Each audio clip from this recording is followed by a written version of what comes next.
How the Military Economy Works. The System by Seymour Melman. This is from Neither Capitalism Nor Socialism, Theories of Bureaucratic Collectivism. State capitalism is a business economy whose top directorate is located in government. The state capitalist part dominates the entire economy, even though private business may still operate within it. With respect to decision-making on production, the enterprises and the top management of state capitalism retain the essential characteristics of private business capitalism. These figures include separation of decision-making from producing, income linked to decision-making role, organization of decision-making on a hierarchical basis, a professional occupational imperative among the decision-makers to extend their decision power individually and in competition with other management groups. These features continue under state capitalism even as the forms of control are different from private business capitalism. In the classic business economy, the chiefs of the larger industrial and financial units usually had substantial political influence. In state capitalism, the chiefs of the economy are also the political chiefs of government. Hence, state capitalism joins peak political and economic decision power.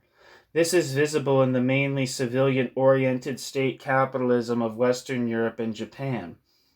In the United States and in the USSR, with their permanent war economies, military power is added to this concentration.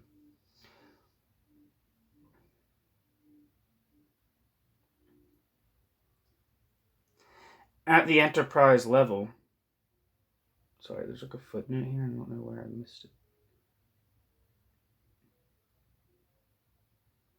I don't know. At the enterprise level, state capitalism involves substantial changes for the management of individual firms. Typically, the management of an enterprise cannot be autonomous as under private capitalism, where a business may be small but still independent, controlled by that business's managers or manager owners. Owing to the location of the chiefs of state capitalism and government, political considerations are introduced into the relationships among local enterprise managers. I don't know where this footnote's attached to, but I'm going to read it. Various writers refer to, quote, mixed economy, end quote, as the one that is only partly state capitalist, by various criteria like the present GNP coming from the, quote, public sector, end quote, rather than using taxonomic categories of, quote, private and, quote, public sector, end quote, to differentiate economies. I prefer to focus on functional features of which mode of decision-making on production is central.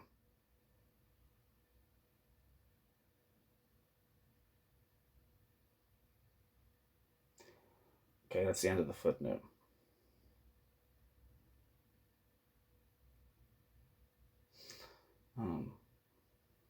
Lost my spot. Owing to the location of the chiefs of state capitalism in government, political considerations are introduced into the relationships among local enterprise managers.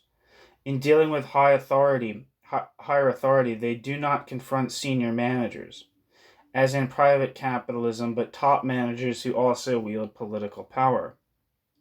Since the top management of state capitalism spans the whole economy in its sphere of control, its enterprise planning takes the effective form of national planning, even affecting enterprises that may be privately owned and controlled.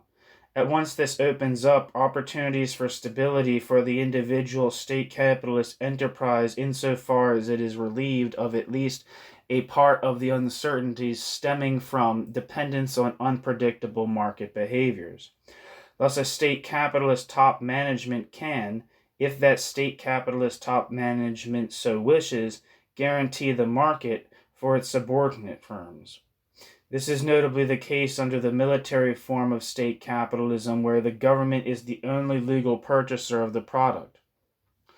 However, instability, As in unresolved class and race antagonisms, price, production levels, and relative value of national currency remains a feature of state capitalism.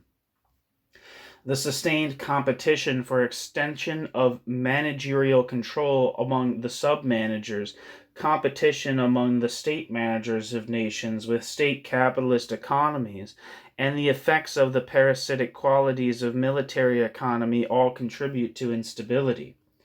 Under both private and state capitalism, access to capital is a crucial consideration. The state capitalist enterprise manager, civilian-oriented, must compete for his share of capital by political economic methods. The position is changed for the state capitalist enterprise manager in military economy. He is assured of priority in capital allocation since the military economy is given first place in the attention of government decision makers. In place of the self-correcting mechanisms of private capitalism, state capitalist economy, especially in its military form, is more typically regulated by a system of subsidies. Such payments from government appear under private capitalism when government moves in to regulate parts of the economy. But subsidy systems flourish to their fullest under state capitalism, where the chiefs of the economy use their political decision power to enforce their economic priorities. Subsidies appear in civilian-oriented state capitalism, but subsidies take on special characteristics where military economy is the priority state activity. In the latter case, the subsidy is rendered on behalf of economically parasitic activity, thereby yielding no economic return to the society for the subsidy grant. In the Marxist school of economics in particular, attention has been focused on inequality of income under capitalism associated with occupational (class) and position. From this standpoint, military economy introduces a new factor. Relatively higher pay, job for job, in the military economy encourages loyalty to that system, thus blurring class and other interest group conflicts. Thereby, state capitalism, in its state capitalism's military form, cuts through conflict of class versus class and introduces income inequality based upon type of industry and even geographical location rather than upon occupation. Classic conditions of exploitation are thus revised in accordance with the military priorities of the state capitalist rulers. The military economy is more than a collection of enterprises and assorted research organizations that maximize costs and subsidies. On a macroeconomic or system level, it is the core of a specifically American form of state capitalism. The idea of the military economy as an economic subsystem within the larger economy is no theoretical abstraction, for that economy has been made into a deliberately managed industrial system. In Pentagon Capitalism, I showed that there is, which is a book, it says 1970. I don't know when this actual essay was written, so I'll find out at the end, though. I think they usually have the dates at the end in this book. It would be nice to have them in the beginning, though, just so you can kind of color the rest of your reading and not have to, take that into consideration later. But I showed that there is a formal managerial organization with detailed procedures for decision-making and for controlling the military, industrial, and allied system. Further evidence on the system level of economic planning by the Pentagon comes from studies of the pattern of contract allocations, their location, and their timing. For more than a decade, military contracts have been awarded among major firms so that levels of activity could be sustained. As the work on one project was phasing out, a fresh contract was allocated to start a phasing-in process. No pattern of this sort could endure over an extended period simply by chance or as the outcome of freewheeling competition for the new money grants. The whole mode of operation has the characteristics of a production control system, unusual only for the large scale of operations.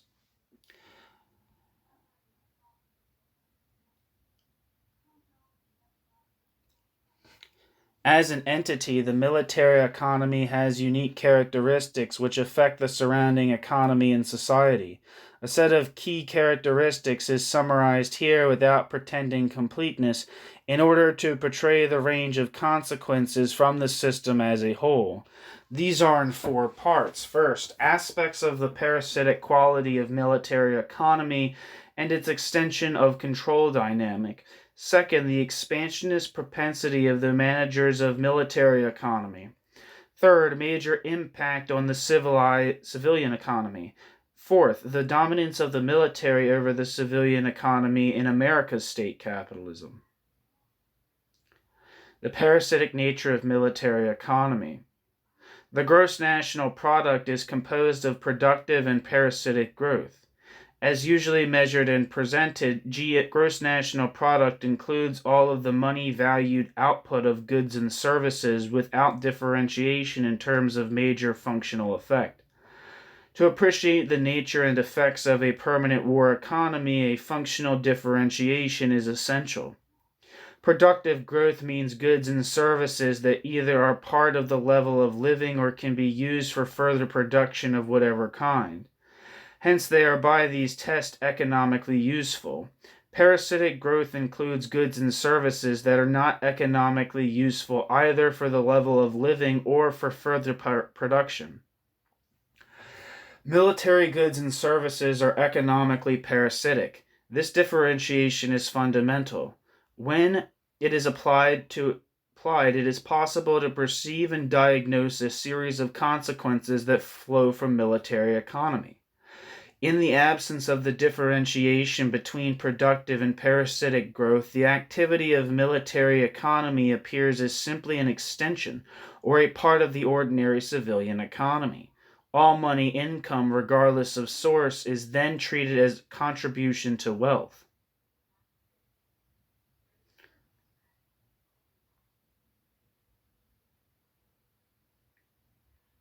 There's a footnote here, but I don't see what it's connected to. There are, of course, other kinds of usefulness: political, aesthetic, military, religious. Here we are interested primarily in economic usefulness. Thus, the absence of economic usefulness does not preclude other effects.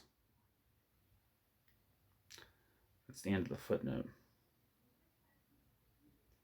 For most Americans, effects attributable to parasitic economic growth are not apparent. Such differentiations are virtually non-existent in textbooks of economics. Accordingly, the generations of Americans who have been instructed via the usual economics texts and courses are not equipped to see a part of the economy as parasitic. Instead, their appreciation of economy is dominated by theories about competitive market relations, the allocation of incomes, and the role of government as a regulator of economy. In a permanent war economy, whole industries and regions that specialize in military economy are placed in a parasitic economic relationship to the civilian economy, from which they take their sustenance and to which they contribute economically little or nothing. This results in the operation of a system of, quote, internal imperialism, end quote, among the states of the Union.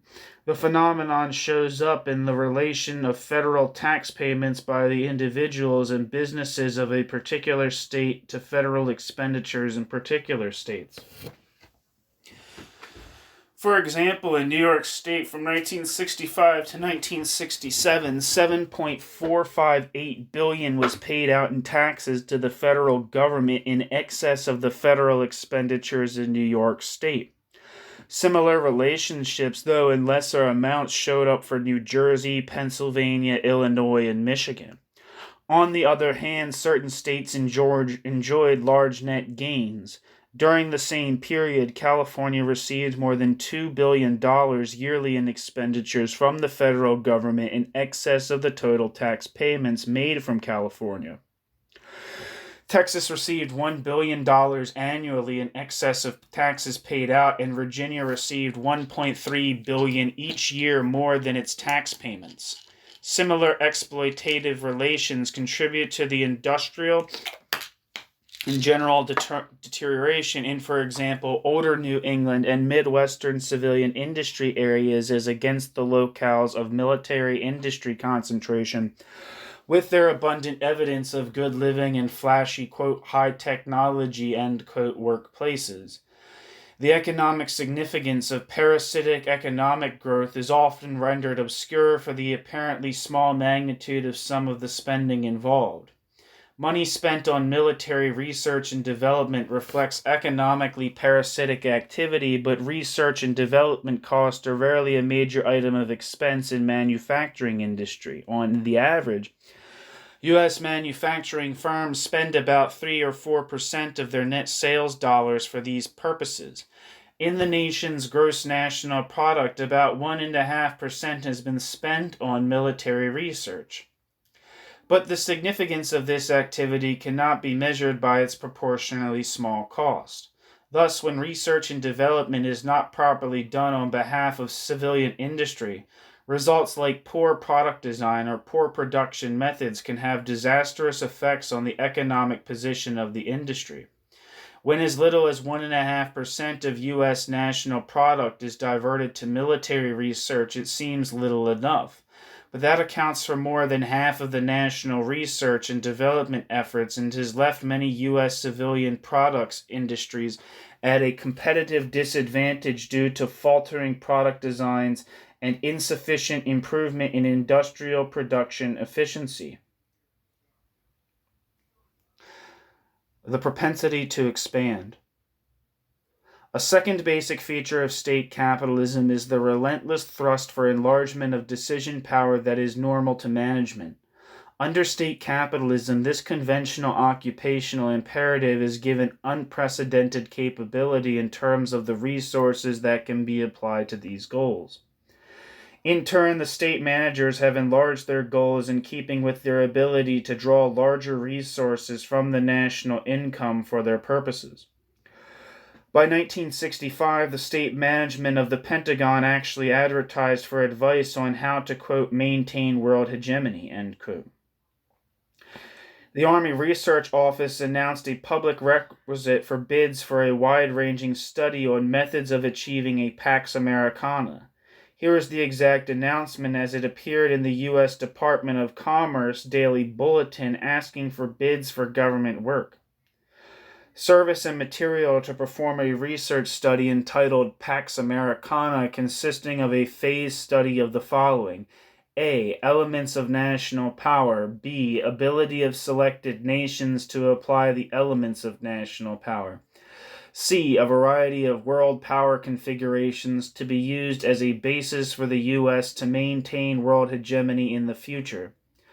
Quotations and applicable specifications will be available upon request at the Army Research Office, 3845 Columbia Pike, Arlington, Virginia, until the 1st of May, 1965. With goals of such dimensions, we may begin to understand why there has been a sustained growth of the budgets of the Department of Defense throughout the 1960s, and even the further planned growth from 1973 through 1980. The military industry system operates under the assumption that indefinitely large capital funds are available for the military and related plants of the state management. In this understanding, the state management is strongly supported by key members of Congress, as for example by Congressman F. Edward Hebert.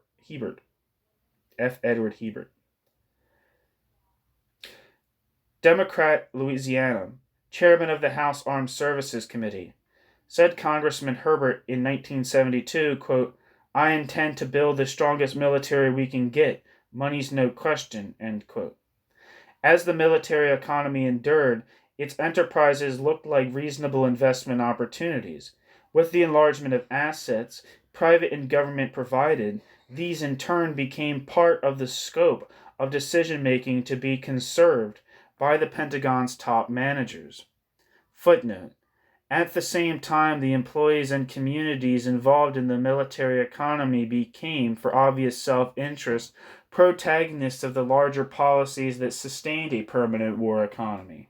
When Ernest Fitzgerald appeared at the gate of an aerospace firm in California for a meeting on the war in Vietnam, supporters of the war policy distributed lapel stickers with the motto, quote, "Don't knock the war that feeds you," end quote. End footnote.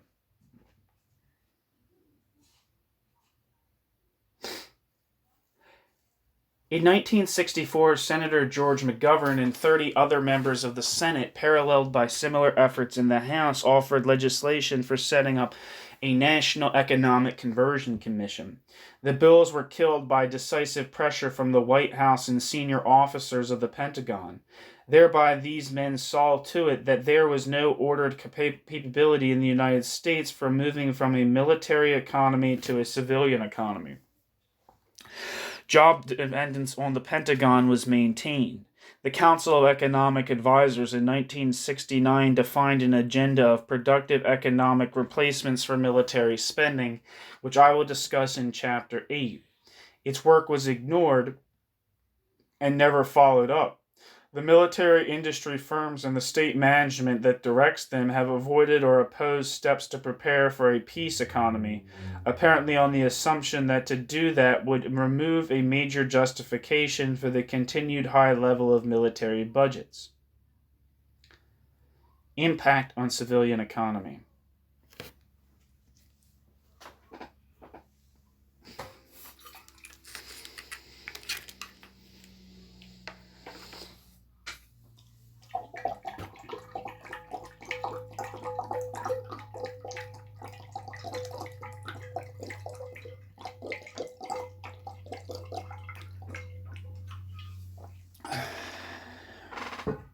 For those that are curious, I'm not pouring water into a cup. That's me drinking from a very large metal water bottle. The economic consequences of a permanent war economy for the host society are a compound of civilian goods and services foregone and major damage inflicted on the economically productive economy. The full cost to a society of parasitic economic growth exceeds the money value of the materials, man-hours, and machinery used up for military products. Equivalent inputs turned to economically productive uses yield their direct output many times over. Beyond that, the outputs include improvements in the quality of labor and capital. The operation of a permanent war economy entails a large cost for human society measured in terms of what has been foregone in order to build and operate an immense military system. From 1946 to 1975, the combined budgets of the Departments of Defense were more than $1,500 billion. This exceeds the value of all commercial and residential structures in the United States. Thus, by putting this much effort into the military system, what was foregone was an opportunity to reconstruct physically whatever has gone into disrepair in America's towns and cities. Here is another view of opportunity foregone. I once estimated that $22 billion a year would spur economic development. Worldwide, about a third of America's military economy bill for 1946 to 75 would have funded such a worldwide effort for 20 years.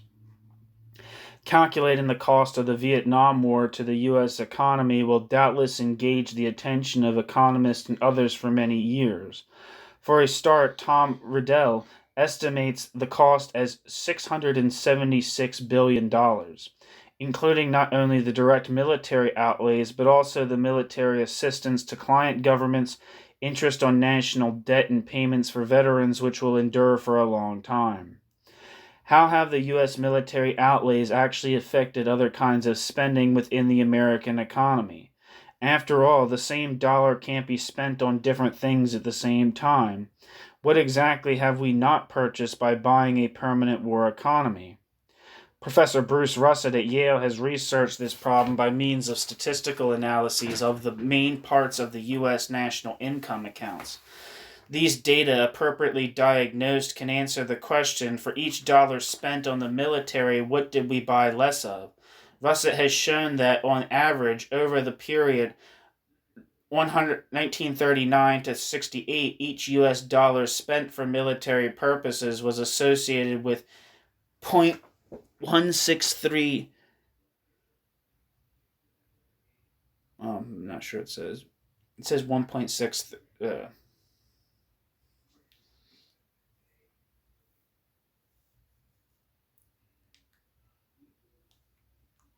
Okay. Each U.S. dollar spent for military purposes was associated with, I guess that's saying 16 cents less expenditure for durable consumer goods, 11 cents less for producers' durable goods, and 11 cents less for homes, among other decreases. Quote, guns, end quote, take away from, quote, butter, end quote, even in the United States with a gross national product valued annually over $1,000 billion. Actual U.S. investments in machinery and non-residential buildings was $1,481 billion from 1946 to 1973. At the same time, because of heavy military spending, the U.S. economy missed out on major new capital investment. The value of the production equipment and buildings that were foregone in U.S. economy from 1946 to 1973 because of military spending was at least $660 billion, or 45% as much as was actually invested. If one includes a further allowance for a compounding effect in such calculations, i.e. machine producing often other machines in addition to final products, then the total capital outlays foregone in the United States from 1946 to 73 because of the preemption of capital for the military exceeds $1,900 billion, or 135% of actual investment. However conservative the mode of estimation, one result is clear. The relatively poor condition of plant and equipment in many U.S. industries is no mystery. U.S. policy traded off renewal of the main productive assets of the economy for the operation of the military system. Ordinarily, a civilian economy can look forward to making substantial advances in its total productivity because of the gains that can be made in the efficiency of machinery and in the efficiency of labor. Thus, as new machinery is designed and used in production, there is more output per unit of labor time and very often even more output per unit of capital investment. The increments of additional output per unit of capital continue as long as the new machinery is used. However, if new machinery, however efficient, is installed for producing military material, then what emerges is military material which no factory can use for any further production.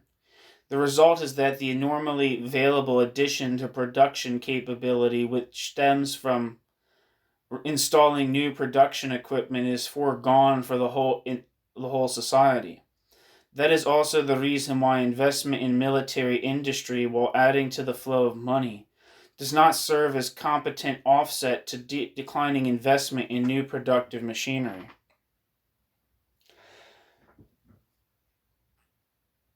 Similar reasoning applies to the productivity of labor. Economists have been giving increasing attention to improvement in the quality of, quote, human capital, end quote, meaning especially the better work capability that is the consequence of good physical and intellectual upbringing. For individuals, that capability leads to improvement in real income. The same is true for societies. The cost of education to the individual or to the community can be viewed as a, quote, investment, end quote, that yields a net return to the individual and the community in the form of increases in actual earnings. Due to a greater work capability, such an annual increase can be calculated as a percent of the, quote, investment, end quote, to show an estimated, quote, rate of return, end quote.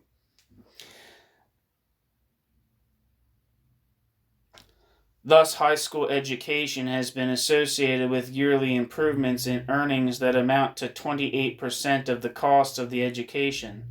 For college graduates, the average gain in earnings has been at the rate of 15% yearly on their educational, quote, investment, end quote.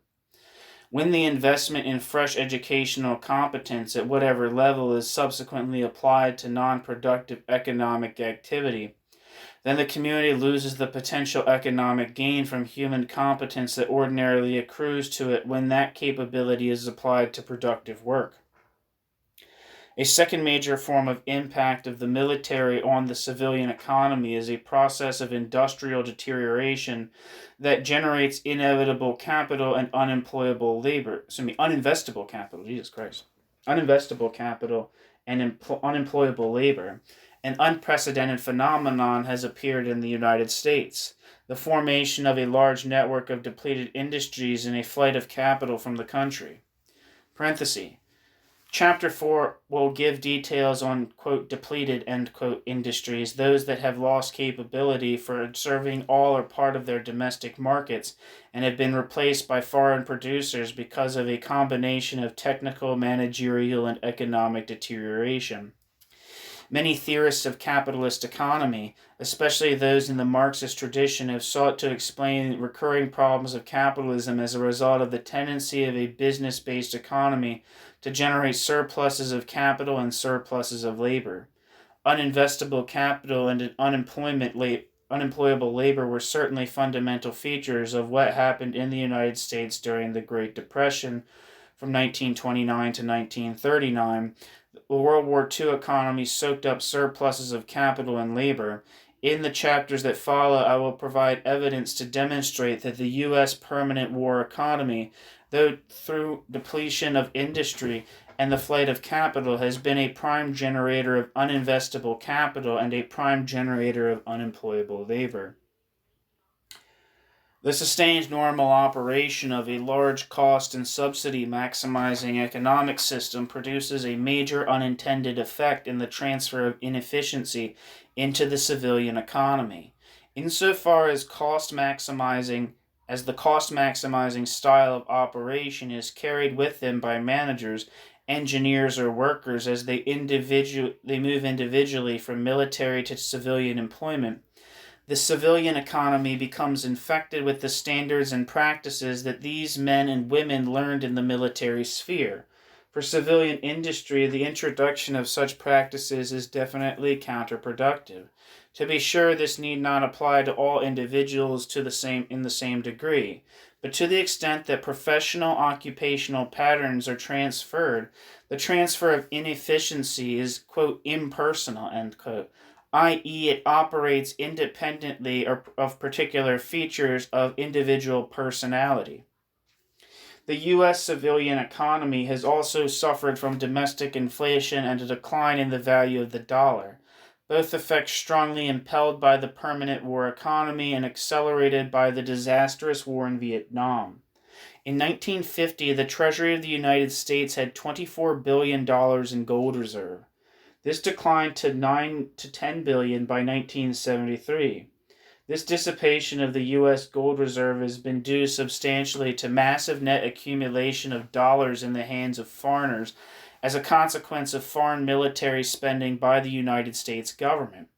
With large military forces overseas since the end of World War II, U.S. bases in 30 countries, and fighting the Korean War and Vietnam Wars, the United States Armed Forces have spent dollars heavily abroad. Dollars are accepted in payment for goods and services rendered, and relative value of the dollar was maintained after 1971, when the dollar holding abroad exceeded 3 times the U.S. Treasury's gold reserve. Around the world, doubts arose about the Treasury's ability to redeem these dollars in gold. The unreadiness of foreigners to buy American goods at existing market prices, combined with the glut of dollars to generate a crisis in the value of the U.S. currency, culminating in the financial debacle of August 15, 1971. The U.S. government suspended redemption of dollars held abroad for gold, and the relative value of the dollar dropped. The full financial and political consequences of this process have yet to be seen. Economically parasitical output contributes to price inflation. While price inflation has diverse causes, there is no escaping the fact that war making in the United States since 1945 has occasioned sharp price increases. This was especially true for the period from 1963 to 73. 1965 to 73.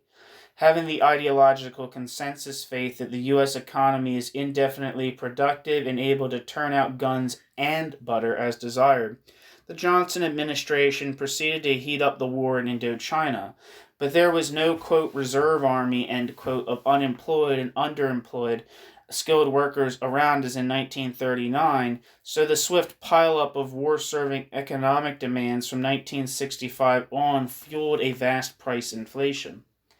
After all, parasitic economic growth involves payment for work, whose product immediately leaves the marketplace.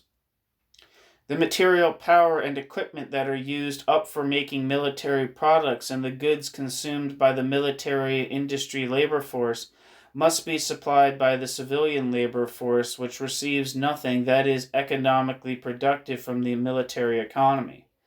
This is not to say that harsh political control measures might not restrain such a process, but that would imply a rather more controlled society that has been acceptable to Americans.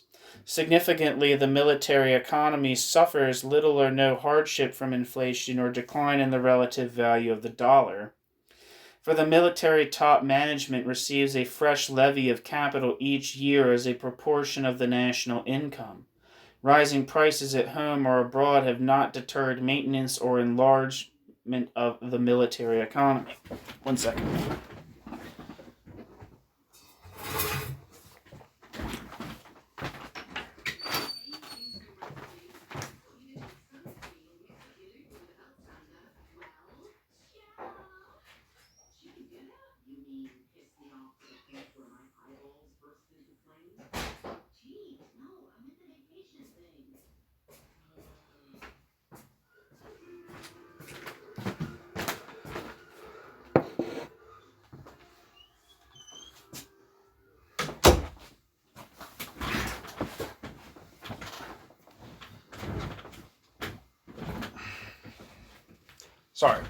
The dominance of the military economy over the civilian. How important is the state capitalist controlled military economy in relation to the traditional civilian economy? While economy in the United States is the more powerful one. Let me repeat that. How important is the state capitalist controlled military economy in relation to the traditional civilian economy? Which economy in the United States is the more powerful economy? I propose 3 tests of importance. 1. Control over capital. 2. Control over research and development. And 3. Control over means of production of new technical personnel. The name of the economy is capitalism, and control of capital is a decisive feature of the system. Capital, in conventional usage, means the accumulated funds of a size that makes them useful for investing purposes. Thereby, $1 million is not only 1,000,000 times greater than $1, for the latter can be used primarily to get consumer goods, while the former can be used to buy machinery and buildings and to engage workers to do the bidding of a management. It is therefore vital to know what is the relative position of the managers of the state capitalist military economy as controllers of capital, as against the private economy. Profits retained by corporations and the sums set aside for capital consumption, machinery and buildings, quote, used up, end quote, are a measure of the fresh capital available to private U.S. management for investment. In 1939, for every dollar of this private corporate capital, the War and Navy departments received 35 cents from the federal government. By 1971, for every dollar of this private corporate capital, the budget of the Department of Defense alone received $1.06. That means by 1971, the government-based managers of the U.S. military system had superseded the private firms of the American economy in control over capital. The main military department of the federal government could deploy for its purposes more than the maximum capital fund that remained, after tax levies, for the managers of all U.S. industrial and commercial corporations. That the federal government as a whole, not to say one section of the federal government, should have such economic power reflects a substantial change in the institutional location of economic decision power, from the private corporation to the federal government state management. Americans who have been critical of concentration of economic power have focused on the corporate giants of U.S. industry.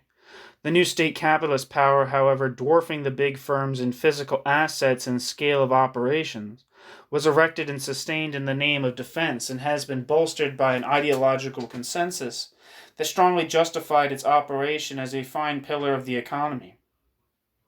However, no presidential budget message from Truman to Nixon ever declared the desirability of making the federal government into the top management of a state capitalist economy.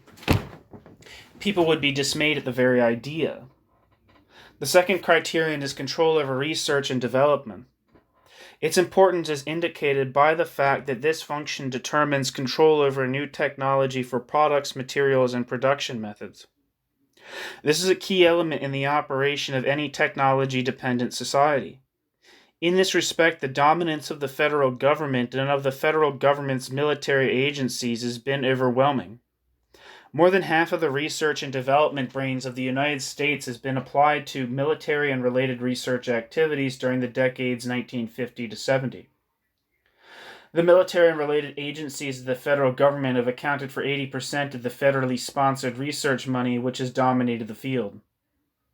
The third criterion is control over means of production of new technical talent. During the 1950s and 1960s, the federal government and the federal government's military serving agencies in particular played a dominant part in enlarging funds for research and for graduate student support and in opening up new job opportunities for young engineers and scientists.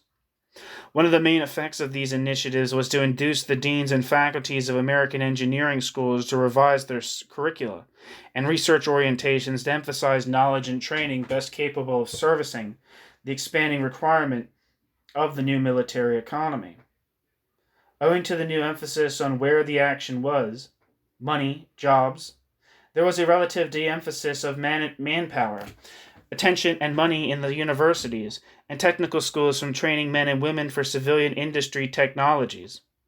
Quote, sophisticated technology, end quote, the code word for military-sponsored work, became the obvious center of attention for bright young people who were set on, quote, making it, end quote, in the universities and the, quote, non-profit, end quote, think tanks that were speedily established in response to money proffered from the Pentagon.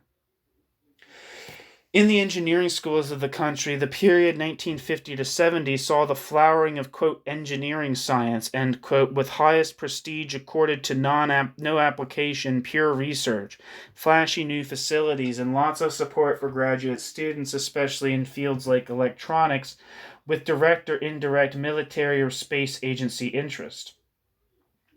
At the same time, curricula and technical research in classic fields of civilian engineering responsibility, like power engineering, were accorded lesser priorities.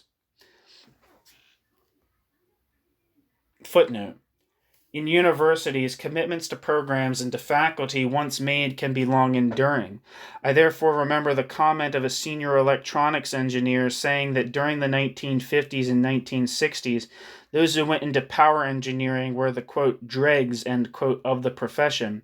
With this, quote, I'm all right, Jack, end quote, outlook, this man's main concern was to justify the priority accorded his brand of work and never mind those awkward problems about energy supply and utilization. By implication, such problems can be left to, quote, the dregs, end quote.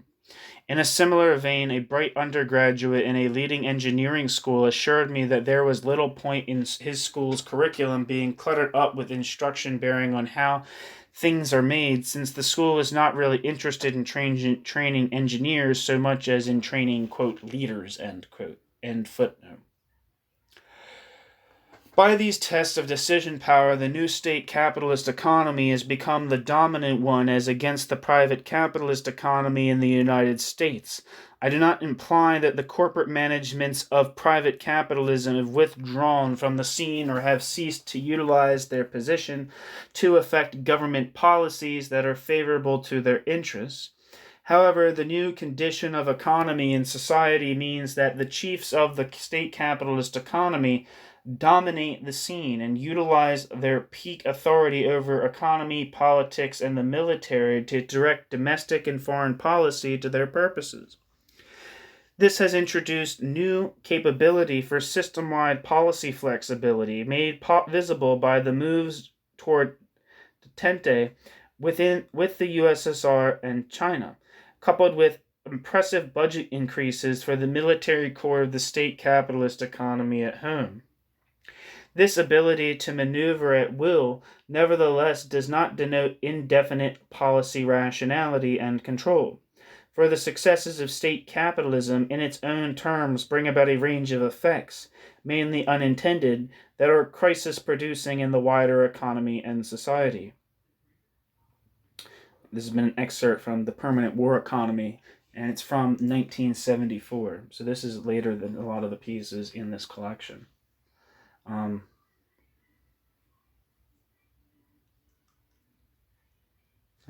There's some endnotes here. So the piece is over, so you can stop listening if you want to, but I'm going to read the endnotes. 1. Many theorists of capitalism have characterized it as consisting essentially of a system of markets of exchange relations. This is the recurring theme of the mainline literature of economics, from textbooks to scholarly journals. But wherever there is division of labor, there must be exchange of products for life to continue. It is scientifically useless to imply that capitalism corresponds to any economy that includes division of labor necessarily associated exchange relations. But there is division of labor and exchange in feudalism and the economics of primitive societies and in non-managerial, democratically controlled economy. See M. Herskovits, Economic Life of Primitive Peoples. 2. J.R. Kurth, The Political Economy of Weapons Procurement, the follow-on imperative. American Economic Review, May 1972. 3. J.R. Anderson, The Balance of Military Payments Among States and Regions, and S. Melman, The War Economy of the United States. 4. Cited in I.F. Stone's Weekly. A lot of these are just citations, and they're not connected to it. But I'm going to read some of them, I guess. S. Selman, The Peace Race, Ballantine Books, Braziller, 1962. Our Depleted Society, Holt, Reinhardt, and Winston. T. Riddle, The $676 billion Quagmire, The Progressive. B.M. Russett, What Price Vigilance? Quote, in this volume I do not attempt a full assessment of the direct costs of military operations to the American economy. It would probably require a reckoning of at least three elements as a first approximation: the direct budgets, the economic use values foregone, and the capital productivity foregone. The first is the sum of Department of Defense budgets 1946 to 75, about $1,500 billion. The second is the money worth of the economic use values that were foregone because the $1,500 billion was used for non-economic purposes. Parenthesis. Note that this is not the same as the opportunity cost concept, since the trade-off here is not between the use of a set of inputs for one or another economic output. In the case of the military application of a set of inputs, there is no economic use value that emerges at all. There are military or political use values, but that is not the same thing. Hence, there is a social cost in the absence of the ordinarily present economic use values. This is an issue in value theory that deserves further attention. End parenthesis. Third, there is the estimated capital productivity gain foregone. Altogether, these would add up to more than $3,600 billion, an immense social cost exceeding in magnitude the national wealth of the United States.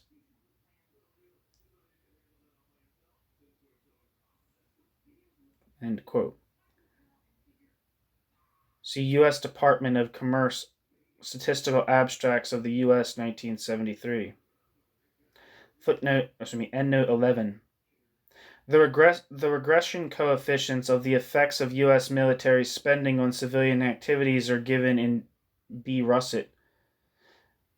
These factors for producers' durable equipment and non-residential structures, plus an allowance of 25% as marginal productivity of capital in the United States, were applied to actual U.S. military expenditures. The estimated total capital goods output foregone as a result of the military spending of a given year was therefore a military outlay times 0.78 times 0.25 times number of years to 1973. The sum of effects for each year from 1946 to 1973 is $661.19 billion. When allowance is further made for a compounding effect, reinvesting of 25% of new capital outputs, then the estimated sum of these effects from 1946 to 1973 is $1,992.7 billion. These estimates are compared with actual producers' fixed investment in the U.S. U.S. Department of Commerce, Survey of Current Business, March 1973, Business Statistics, 1971.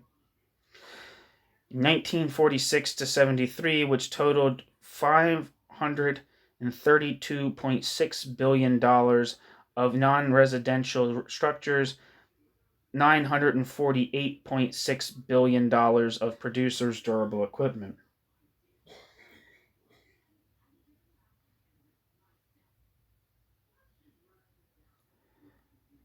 Footnote 14.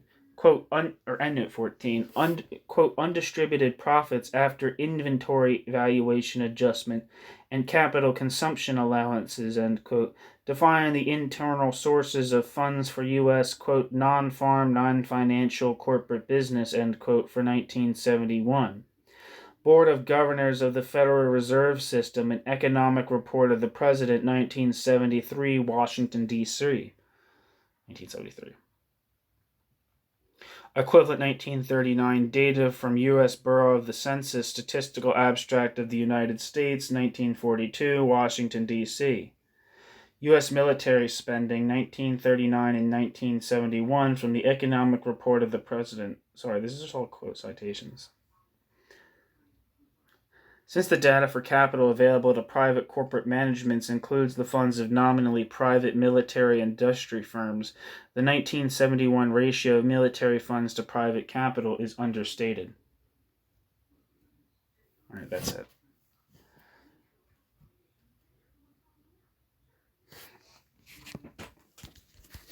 Thanks for listening.